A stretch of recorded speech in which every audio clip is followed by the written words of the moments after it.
Bangla cinema ইন্ডাস্ট্রিতে সবাই যে আমাদের এখন কিং খান মেগাস্টার শাকিব খান স্যারের বিপরীতে দাঁড়িয়ে আছে তা বলাই বাহুল্য। এই মুহূর্তে সব্বাই আমাদের কিং খান মেগাস্টার শাকিব খান স্যারের বিরোধিতা করছে শুধুমাত্র সাকিবিয়ানরা ছাড়া। আমাদের কিং খান মেগাস্টার শাকিব খান স্যার সাকিবিয়ানদের নিয়ে এগিয়ে চলেছে। ভাই, এটা একটা সেন্সর বোর্ডের কোনো যুক্তি হতে পারে ভাই? মানে বলিউড ও সাউথের সিনেমারা এগিয়ে চলেছে বিভিন্ন ধরনের ভায়োলেন্স, বিভিন্ন ধরনের কঠিন কমার্শিয়াল সিনেমা দিয়ে ভাই। সেখানে বাংলা সিনেমা ১০০ কোটির গণ্ডি পার হওয়ার চেষ্টা করছে কমার্শিয়াল সিনেমার মাধ্যমে।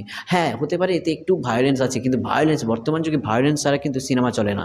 তবে হ্যাঁ, কোনো রকম সেক্স বা কোনো রকম বাজে দৃশ্য কিন্তু এই সিনেমাতে না দেওয়াই ভালো, এটাতে আমরাও একমত। কিন্তু এই সিনেমাতে শুধুমাত্র ভায়োলেন্স আছে।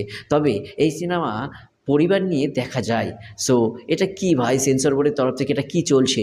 সেন্সর বোর্ড, আমার মনে হয় সেন্সর বোর্ডকে ভাই আর গ্রহণ করা উচিত নয় কোনো ইন্ডাস্ট্রির ক্ষেত্রে। ২০২৪ সালে দাঁড়িয়ে সেন্সর বোর্ড কি চাইছে সে আগেকার যুগের সাদা কালো সিনেমার মাধ্যমে পুরো পৃথিবীকে জানাতে বাংলা সিনেমা ইন্ডাস্ট্রিকে? না ভাই, সেটা তো আর হবে না। এখন অনেক দামি পর্যায়ে উন্নত মানের সিনেমা বানাতে হবে ভাই।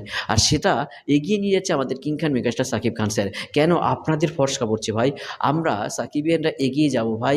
আমরা সাকিবিয়ানরা লড়বো বরবাদ সিনেমাটা মুক্তি দেওয়ার জন্য। কী বলেন সাকিবিয়ানরা? তা কমেন্ট করে যাবেন।